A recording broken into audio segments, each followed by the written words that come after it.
today, we're going to talk about sensation and perception. We started from what happens inside of a single neuron. We talked about ion channels. We talked about a lot of the events that happens during an action potential. We talked about neural communication. We're going to try to build on those ideas as we go in this course. We try to understand circuits and how different things can combine to create different functions. But before that, I want to talk about sensation and perception and what these concepts mean. This is a figure that I showed before, where it shows a process, right? This is this sorts of layering and feed-forward process that a lot of people conceptualize sensation and perception. With the sensation being the first stage of the stimuli interacting, that basically your sensory system interacting with the world, right? It could be light, and we're going to talk about what different ones are. And then that process goes on for you to have a perception of that sensory input. Attention and recognition are concepts that we're going to cover in the next few weeks. And then memory also is something we talk about. This is somewhat similar to that perceptual cycle that I talked about, but it's kind of opened up. So behavioral response and action is also something we're going to talk about. One could define sensation as this first contact between an organism and the environment, right? So if the light comes through to your eye, that's sensation. That's the first interaction between this physical world and your biological system. Basically light to photoreceptors. This process of taking a physical energy and converting it to neural activity is called transduction. That's the definition. Basically, the conversion of environmental energy into neural energy. Now, for vision, the type of energy that gets transduced to become light sensation, right, is visible light. That's what's basically, as we look around the world, it's the visible light. And I explain why we call it visible light. It's the visible light that you perceive, that you sense with your visual system. For hearing, it's the vibration in air molecule, right? That's why in the space, if there is no air, you cannot hear the other person talk, right? Well, that's why we're using a speaker here, because I could only move so much air by myself, but that speaker that is up there, it could move a lot more air. It could move it so it reaches all of you. If I do it, it may reach, the first few rows of seats, but the speaker can reach all of you. And that's basically what it is. These are the vibrations in the air molecules that hit your sensors in your ears, and that's what you hear. For touch, for haptic senses, it's the mechanical energy. It's the pressure on your sensory cells in your skin that you perceive touch. For smell and taste, it's chemical energy, right? If you're tasting something or smelling something, it means that the molecules have traveled through air. If you're smelling something, right? If you're smelling a person next to you, if they have a certain perfume, it means that the molecules of that perfume basically left that person, traveled through air, it reached your senses in your nose, and then they had a chemical reaction in your nose in order for you to sense that specific smell, right? So these are physical molecules traveling through air. Same goes for taste. When you're tasting something, you have these taste buds on your tongue, and these taste buds have a chemical reaction with whatever, or when you're tasting something sweet, with the glucose, in order for you, that energy becomes neural activity. So basically, these are the 5 senses, and these are the type of energies that becomes neural energy. Now, what's important to realize is that a lot of things that I'm going to say today is about physics of the world, right? The world works in a certain way before any living organism came to be. So we and other living organisms have evolved sensors to sense what's out there in the world.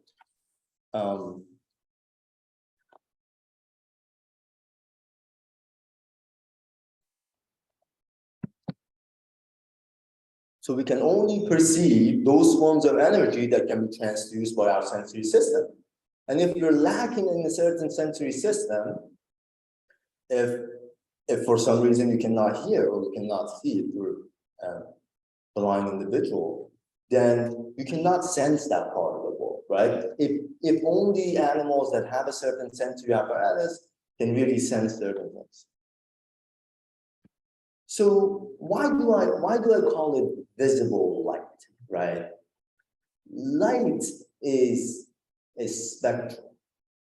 Now, I don't want any of you to be intimidated by this concept of spectrum and what light is, right? But light travels in waves, and waves has an important quality. The important quality is wavelength. So imagine when something is traveling in waves. This could travel with a really small wavelength, or it could travel with a really long wavelength. And a wavelength is the difference between the two peaks of this wave, right? Imagine when you look at the waves in the ocean, right? There are waves that have a really long wavelength, and there are waves that are really quick. Imagine when you take a rope and you basically, move it up and down. What happens is that the energy travels through this wave, but it could travel through really short wavelengths, or it could travel really long wavelengths. Now, depending on the wavelengths, different sensory applications. So our eyes can really sense a really small window of wavelengths. So what does it mean? It means that this is an entire spectrum that shows the wavelengths in nanometer. Nanometer is 1/1 billion meter, basically 1/100000th. So you've heard of all of these things, right? You've heard of X-ray, you've heard of ultraviolet, you've heard of infrared, radar, FM, radio, TV, AM, right? This means that, okay, the speed of light is the same across the board. The light travels in a certain speed, but the wavelengths would be different. Light could travel in any different wavelengths with the same speed. So you and the sun, let me show you this.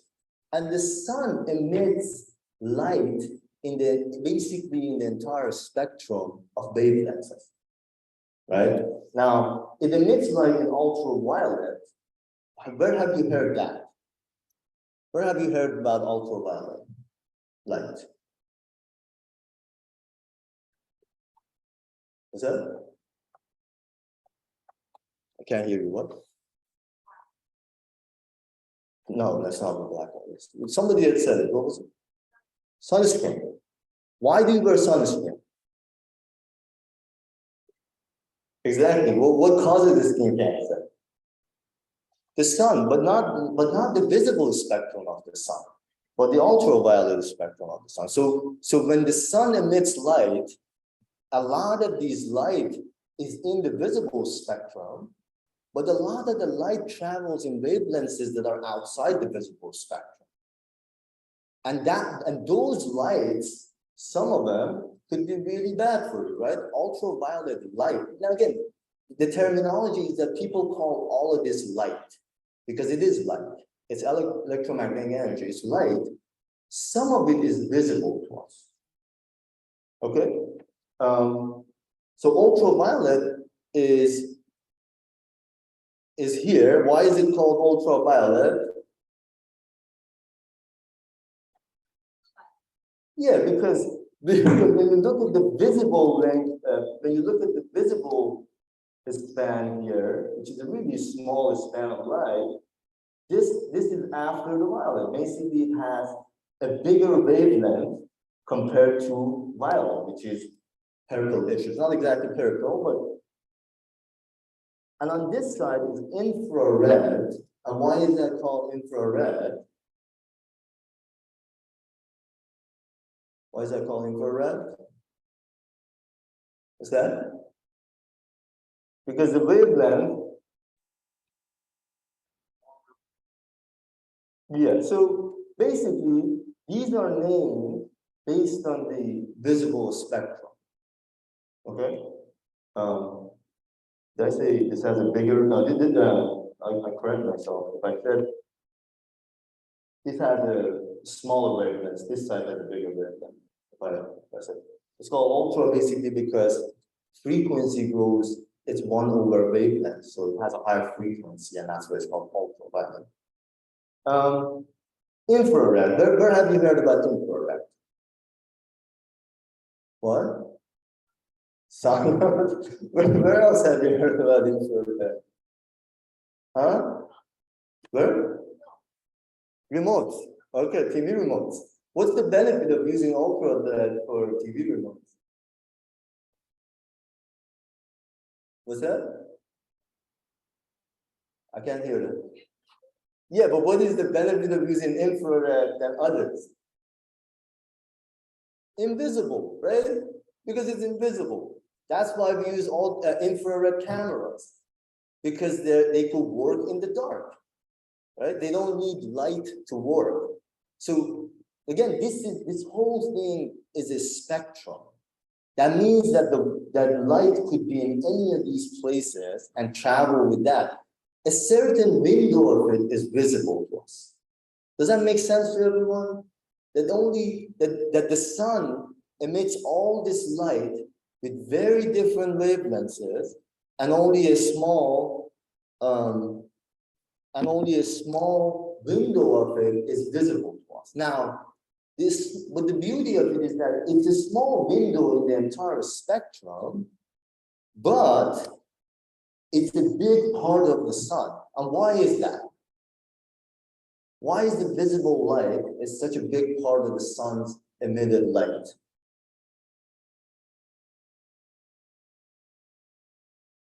Anybody? That's a tricky question because it's the other way around. We evolved, that's what I said earlier. We living organisms, so the sun was here before any human was here. So the humans and living organisms evolved senses to match where the sun has its peak. Does that make sense? Because sun happens to emit light in this window, humans evolved to perceive light in this window.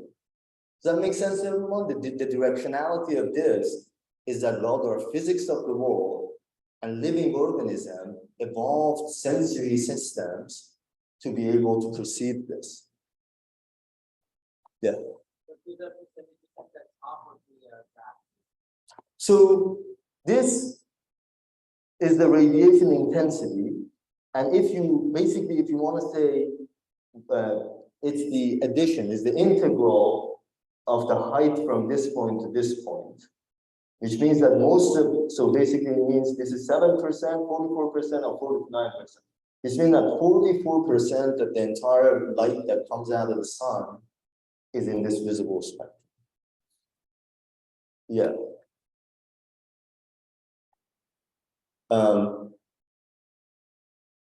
This is intensity. Don't worry about it. It's just to show you that where the peak intensity of sun's light is, that's where our senses, and that's why our visual system is so great, because it has evolved. Because we've evolved, and there was a time we have evolved without any artificial light, so it's always the sunlight.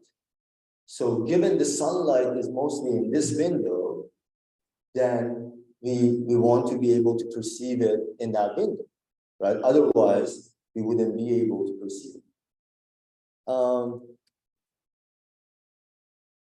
Now again, so if I ask you which side to, and again, light, as I said, light speed is the same across the board, but the wavelength changes.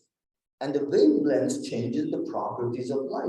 Some of them could burn your skin if for extended period of time. What do you know about X-ray? What is exciting about X-ray light? Exactly. X-ray can go through soft tissue. That's why if you want to see if your hand is broken, if your arm is broken, you take an X-ray, you shine an X-ray, you see what came through. It goes through all the soft tissue, but that's why you see pictures of your bones on the other side, because those don't go through. Yeah.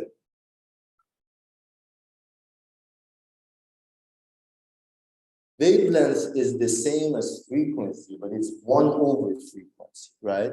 Meaning that, so basically, if something has a small wavelength, it means that it jumps up and down a lot in 1 second. That's what it means. But if it has a really long wavelength, it means that the two peaks don't happen in the same window. That's what it means. It's just 1 over wavelength. Yeah, small frequency.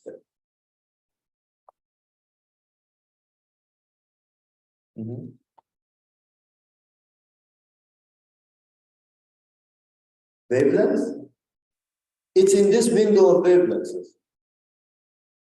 So the wavelength is this window. The ones that we can see is in this window, and it's the same again. So this is the wavelengths that we can see. There are longer wavelengths and there are shorter wavelengths that we cannot see that comes out of the sun.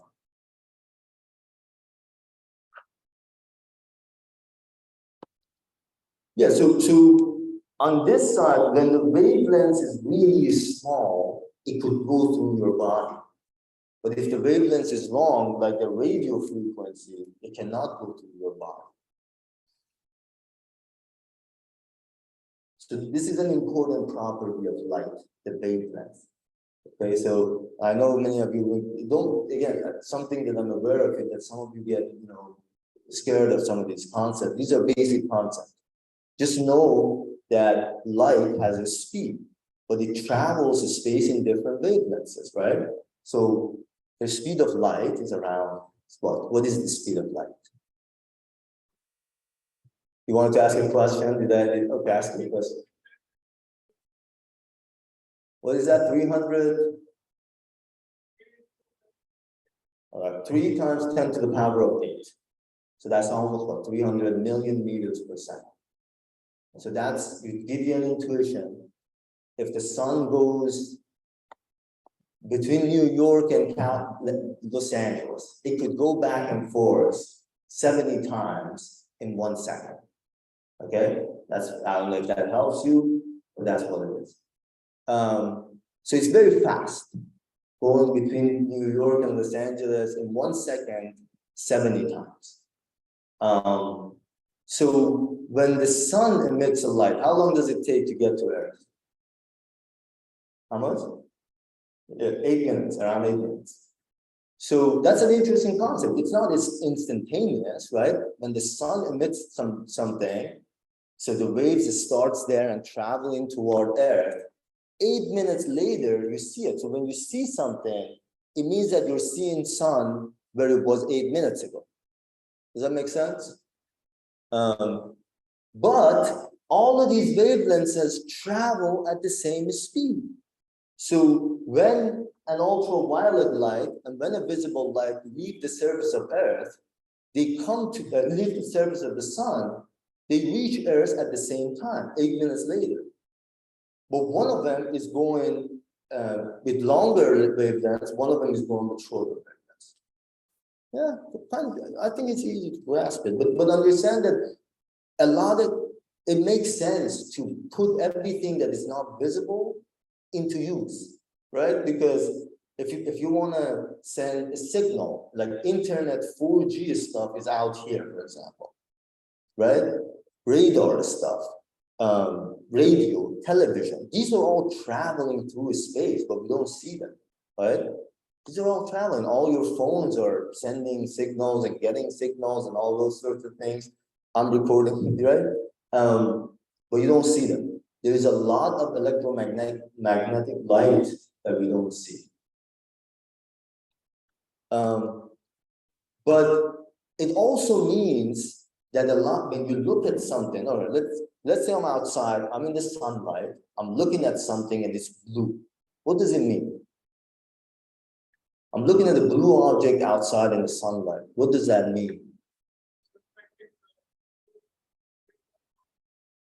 Yeah, it means that all of these wavelengths are hidden it, and within the visible range, it's absorbing everything except for blue.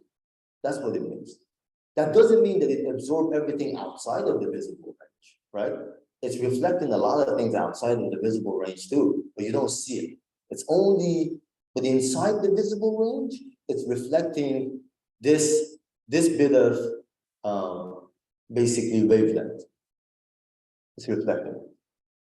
Now that means that if you have a detector that could detect ultraviolet light, a flower would look different to it, because, well, it's looking at a reflection of different type of light. Okay, any questions about this? Yes.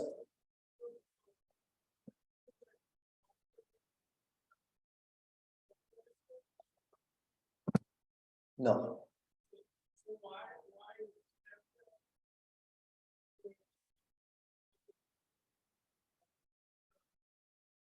That means that, so they divided up the spectrum in order to not interfere with each other. So Verizon has a spectrum, AT&T has a spectrum. They have different they use a different window of wavelengths to send their signals. That's what it is. But as I said, the speed of light is the same, right? This is the same window of time. Okay? And these two waves have traveled the same amount of time, same amount of distance. Does that make sense? But if you have a longer wavelength, you travel like this, but it's the same amount of time and the same amount of distance. Basically, imagine that way. But if you have a smaller wavelength, you travel like this. But you travel the same amount of distance in the same amount of time. That's why the speed of the light would be the same. Yeah.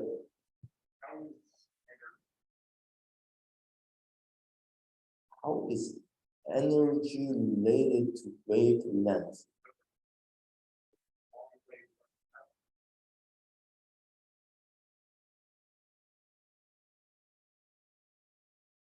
I don't think it makes a difference as far as I can tell. Don't think, I could check that, but I don't think it should make a difference. I could check that. Yes, in front.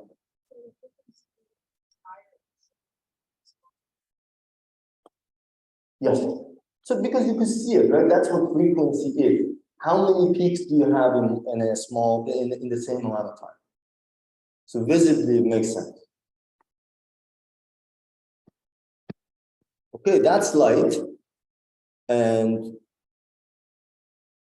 we'll later today, in the second half of the lecture, we'll talk about the eye and how we actually sense all these lights and stuff like that. So you need to have this background to understand what is it that's being sensed by the eye.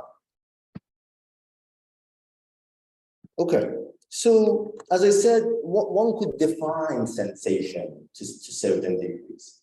You could define it as this first contact between the organism and the environment, right? So if I said, I feel this protein, I put my hand on it, this first contact that I have with the environment, you could call that sensation, right?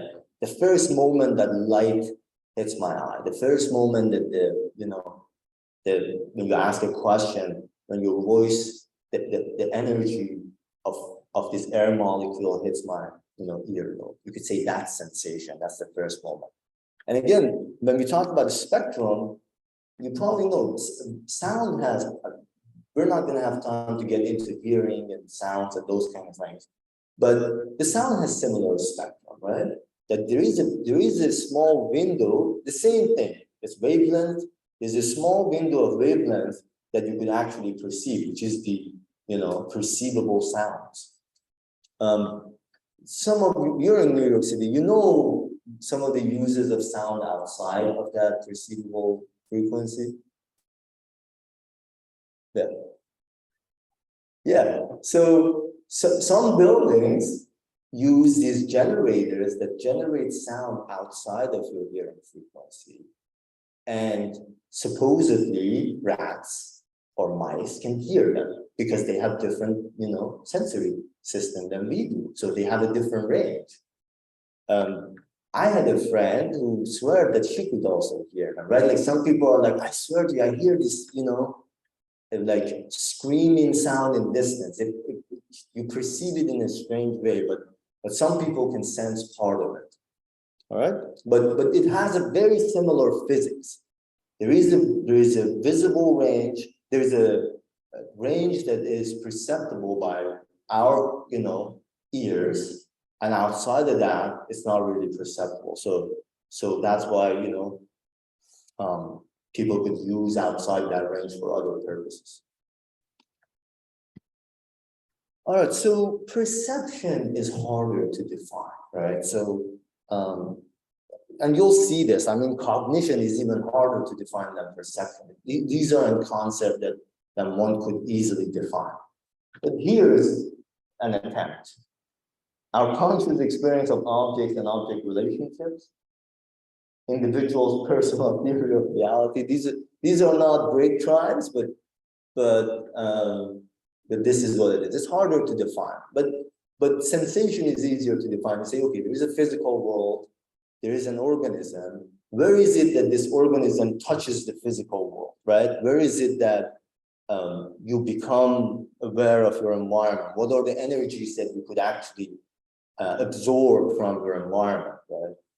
And I said, and you now know there is a lot more energy that you could absorb in your environment. There's a lot of it. We have a bunch of sensors, and we could perceive some of reality, basically. Perception, again, as we go from sensation to perception to cognition, it's that things become basically very influenced by your prior experience. They're influenced by context, by meaning. Is that what I have? I can't see my next slide, but if you haven't seen these slides, let's do a little experiment. I want people in the front to close their eyes, like in this section, and the other section, just keep your eyes open in the front. Close your eyes. You're gonna have to close your eyes. No? All right. So the ones that are outside of this way, okay. The ones that have your eyes open, just see what this is. All right. Don't say it. You just see what it is. All right. Now you close your eyes, and then the other ones who have your eyes closed, open it up. So this is what you see. Okay. Don't say it out loud. This is your perception. All right.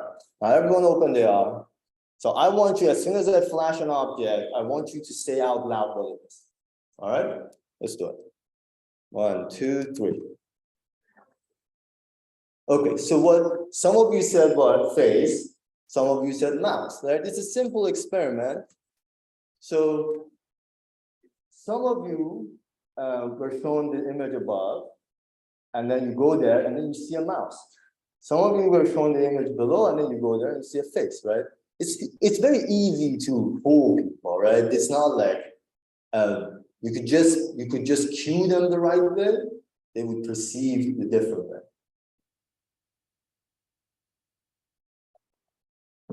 This is to show that perception is really context dependent, right? sensation, you could say, well, we're all sensing the same visible light and stuff. I'm sure there are variabilities. As I said, there are people who say, I perceive a different, sound frequency than other people. But perception is really, that's why perception is hard to difficult to define in some ways. So here, an image a lot of textbooks use, if you haven't seen them, to show how hard sometimes perception could be for the, right? So do you see anything in this figure?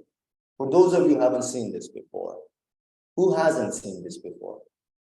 All right, that's good. That's a good crowd then. Okay, you see an object here. A dog. All right. Do others see a dog?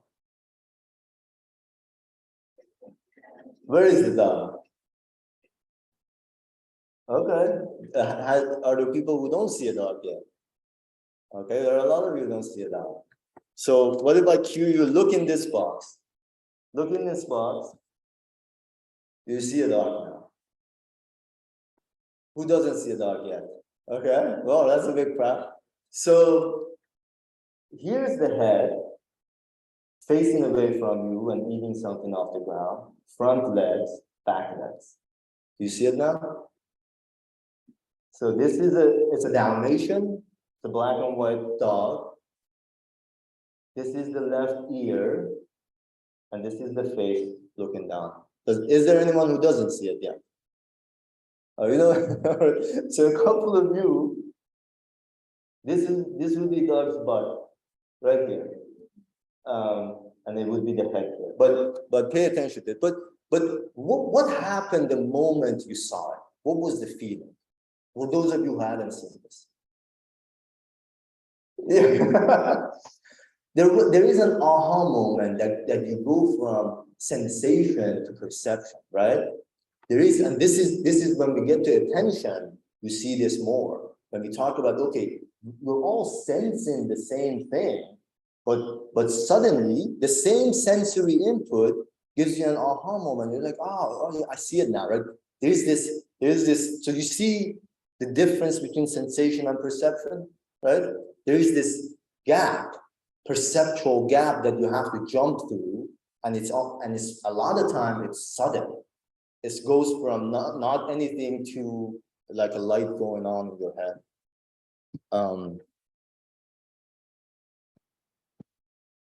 Another example.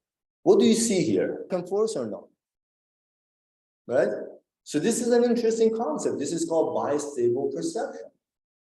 That sometimes the same sensory input, depending on how you attend to it, could lead to different perceptual outcomes. You could perceive it as one thing or another thing. So again, pay attention. There's a gap between sensation and perception, and the same sensory input can lead to different perceptions. So to summarize what we just talked about so far, perception is subjective. It is influenced by memory, context, meaning, experience. So you kind of got a sense of that based on a few things we did, a few examples we did. Also, object properties are all in your head, right? It's not like red is not something that's out there. It's you need to realize that everything that's out there is some physical energy. But you, based on your experience, based on what you've been told, based on the language you've learned, could look at something, perceive it in one way, or perceive it in another way. So perception, as I said, is if sensation is really close to physical energy, perception is a step beyond that. It is that interaction that you have based on the physical energy interacting with your mental reality, whatever you have experienced, whatever you have. Okay. So, I think I pointed out. Yeah, so perceptual cycle, I occasionally have this just for you to contextualize everything. That this is all in a context of basically what we talked about so far is, today at least, is that this environmental stimulus could become an intended stimulus. Like imagine the Dow motion example. You attended to a certain area, you had those stimulus on your receptors, there was a process of transduction, and then basically that visual light coming from the screen, you were able to, your eyes had a transduction experience, you processed it based on your prior knowledge of what a dog looks like. You were able to perceive it and then recognize it as a dog, right? Now, again, there's no action in this case. You know, maybe you saying dog is the action, but it's all in this cycle of perception, action, and perception cycle.